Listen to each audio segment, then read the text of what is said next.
Hi hello నమస్తే welcome to movie mixture. Vijay Thalapathy చివరి సినిమా జననాయగన్ జూన్ 19న వస్తోంది అని కోలీవుడ్ ఆడియన్స్ బ్లైండ్ గా ఫిక్స్ అయిపోయారు. ఎప్పుడెప్పుడు సీఎం ట్యాగ్ సిల్వర్ స్క్రీన్ పై చూస్తామా అని ఫ్యాన్స్ ఈగర్ గా వెయిట్ చేస్తున్నారు. కానీ వాళ్ళ ఆకాంక్షలకు ఇంకా టైం పడుతుందా? విజయ్ యాంటోనీ ఆ విషయాన్ని చెప్పకనే చెప్పేశాడా? దళపతి విజయ్ చివరి సినిమా జననాయకన్ కోసం ఈగర్లీ వెయిట్ చేస్తున్నారు తమిళ ఆడియన్స్. టైటిల్ కార్డ్ లో సీఎం విజయ్ అనే అక్షరాలు చూసేందుకు కళ్ళు కాయలు కాచేలా చూస్తున్నారు. ఈ బర్త్డేకు తమ గాడ్ సినిమా వస్తుందని ఫిక్స్ అయిపోయారు. కానీ ఈ వెయిటింగ్ మరింత తప్పేటట్లేదు. ఆ విషయాన్ని విజయ్ యాంటోనీ చెప్పకనే చెప్పేశాడు. విజయ్ జూన్ 19న వస్తున్నాడని లైన్ క్లియర్ చేశాయి కొన్ని సినిమాలు. ఏ రిలీజెస్ పెట్టుకోలేదు. కానీ తాజాగా విజయ్ యాంటోనీ జూన్ 19న నూరు స్వామి మూవీని రిలీజ్ చేస్తున్నట్టుగా అనౌన్స్ చేశాడు. ఈ డెసిషన్ చూస్తుంటే జూన్ 19న విజయ్ దళపతి రాడు అన్న డౌట్ కలుగుతోంది. ఇదే సినిమాను తెలుగులో 100 దేవులుగా అదే రోజు రిలీజ్ చేయబోతున్నారు మేకర్స్. ఇక్కడ మా ఇంటి బంగారంతో పోటీ పడబోతోంది ఈ తమిళ సినిమా. ఇటీవలే సీఎం దళపతి విజయ్ ను కలిశాడు విజయ్ యాంటోనీ. ఆ తర్వాత నూరు స్వామి రిలీజ్ డేట్ ని అనౌన్స్ చేయడం చూస్తుంటే జననాయగన్ ఆన్ టైమ్ లో రిలీజ్ కాదని తెలుస్తోంది. అయితే ఇంకా సెన్సార్ ఇష్యూస్ క్లోజ్ అవ్వలేదని కోలీవుడ్ ఇన్నర్ సర్కిల్లో వినిపిస్తున్న మాట. మరి జననాయకన్ వచ్చేది ఎప్పుడో, ఫ్యాన్స్ ఆకలి తీర్చేదన్నడో చూడాలి. డాన్ 3 నుండి రణ్వీర్ తప్పుకోవడమేమో కానీ సినీ ఎంప్లాయీస్ ఫెడరేషన్ కలగజేసుకొని ఇష్యూని పెద్దది చేసింది. చూస్తూ ఊరుకుంటే ప్రతి ఒక్కరూ రాయి వేస్తారు అనుకున్నాడో ఏమో. దురంధర్ తిరిగి ఇచ్చేయాలనుకున్నాడు. కట్ చేస్తే రణ్వీర్ దెబ్బకి ఫెడరేషన్ వెనక్కి తగ్గింది. హీరోపై ఇచ్చిన ఆదేశాలను ఎత్తేసింది. రణవీర్ ను దురంధర్ 2 సక్సెస్ కన్నా డాన్ 3 క్విట్ అయిన అంశమే అతన్ని వార్తల్లో నిలిపింది. డాన్ 3 ప్రాజెక్టు నుండి క్విట్ అయి దర్శకుడు, నిర్మాతల ఆగ్రహానికి లోనయ్యాడు హీరో. రణవీర్ వైదొలగడం వల్ల 45 కోట్ల నష్టం వాటిల్లిందని Don 3 production house Excel entertainment legal నోటీసులు జారీ చేసింది. ఈ వివాదంలో federation of western India cine employees కలగజేసుకొని నాన్ కోఆపరేషన్ ఆదేశాలు జారీ చేసింది. తొలుత లైట్ తీసుకున్న రణవీర్ చూస్తూ కూర్చుంటే తనపై రాళ్లు పడతాయని గ్రహించిన వెంటనే ఫెడరేషన్ కు నోటీసులు పంపించాడు. ఇది జరిగిన కొన్ని గంటల్లోనే అతడిపై గతంలో ఆదేశాలను ఎత్తివేస్తున్నట్లు ప్రకటించాడు ఫెడరేషన్ అధ్యక్షుడు బిఎన్ తివారీ. భయపట్టారని కామెంట్స్ వినిపిస్తున్నాయనుకున్నారో ఏమో.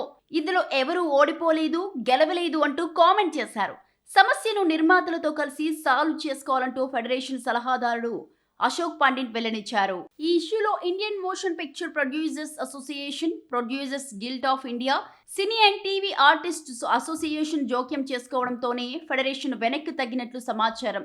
దురంధర్ తర్వాత రణవీర్ కు భారీ ఇమేజ్ వచ్చిన నేపథ్యంలో అతడికి నెగటివ్ గా ఆదేశాలు జారీ చేస్తే ఇండస్ట్రీకే రిస్క్ అనే ఉద్దేశంతో ఈ నిర్ణయం తీసుకున్నట్లు తెలుస్తోంది.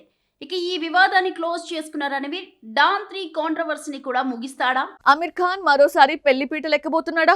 గతేడాది మీడియాకు పరిచయం చేసిన గర్ల్ ఫ్రెండ్ ని వివాహం చేసుకోబోతున్నాడా? ఈ పెళ్లికి పెద్దలు వాళ్ళేనా? గ్రాండ్ వెడ్డింగా, సింపుల్ గా కానిచేస్తాడా?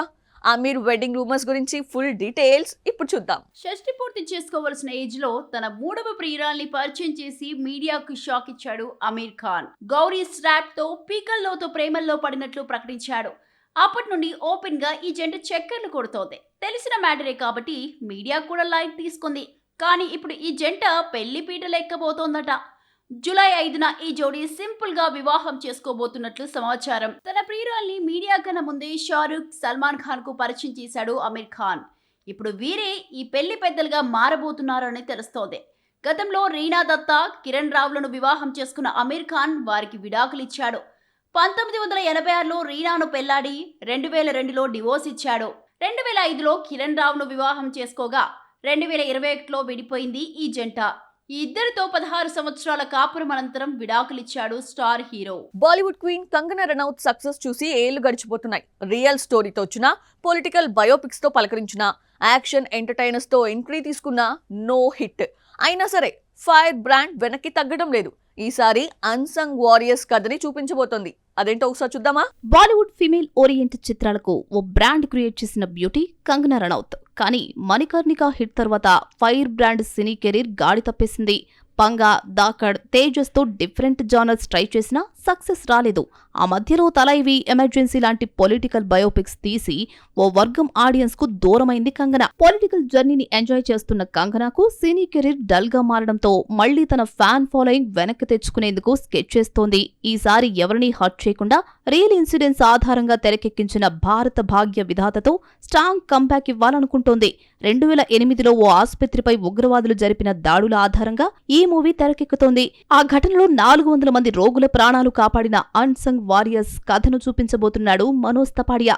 భారత భాగ్య విధాతలో హెడ్ నర్స్ పాత్ర పోషిస్తోంది కంగనా. జూన్ 12న ప్రేక్షకుల ముందుకు రాబోతోంది. ఈ సినిమాకు వన్ ఆఫ్ ది ప్రొడ్యూసర్స్ గా వ్యవహరిస్తోంది క్వీన్. ఈ మూవీ టైటిల్ భారత భాగ్య విధాత అనుకుంటున్న టైంలో ఆల్రెడీ జాన్ అబ్రహం ఈ పేరు రిజిస్టర్ చేయించాడని తెలుసుకుని అతన్ని అడిగితే ₹1 తీసుకోకుండా త్యాగం చేశాడని వెల్లడించింది. అన్సంగ్ వారియర్స్ కథతో వస్తున్న కంగనా స్ట్రాంగ్ కంబ్యాక్ తీసుకుంటుందో లేదో ఇంకొన్ని రోజుల్లో తేలిపోతుంది. చేసినవి 5 సినిమాలే అయినా కాంటెంట్ బేస్డ్ స్టోరీస్ తో స్టార్ డైరెక్టర్ గా మారిపోయాడు మారీ సెల్వరాజ్. అందుకే కోలీవుడ్ హీరోస్ అతడితో వర్క్ చేసేందుకు క్యూ కడుతూ ఉంటారు. మారి మాత్రం స్టార్ హీరోస్ ని కాదని రైజింగ్ హీరోస్ కి ఛాన్సులు ఇస్తున్నాడు. కానీ హీరోయిన్ల విషయంలో ఓ అపవాదు మూటగట్టుకుంటున్నాడు. అదేంటో ఈ స్టోరీలో చూద్దాం. కాలీవుడ్ లో ఫెయిల్యూర్ ఎరగని దర్శకుడు మారీ సెల్వరాజ్. ఇప్పటి వరకు 5 సినిమాలు తీస్తే అన్ని బ్లాక్ బస్టర్ హిట్సే. సొసైటీని క్వశ్చన్ చేసే విధంగా ఆయన మూవీస్ ఉంటాయి. ఎంతో భావోద్వేగంగా సినిమాలు తీయడంలో దిట్ట. తన ఫస్ట్ మూవీ పరియరుం పెరుమాళ్ నుండి రీసెంట్ హిట్ బైసన్ చిత్రాలే బెస్ట్ ఎగ్జాంపుల్స్. అందుకే మారితో సినిమాలు చేసేందుకు స్టార్స్ క్యూ కడుతూ ఉంటారు. మారీ సెల్వరాజ్ నెక్స్ట్ ధనుష్ తో సినిమా చేయాల్సింది. ఆల్రెడీ అనౌన్స్ చేశారు కూడా.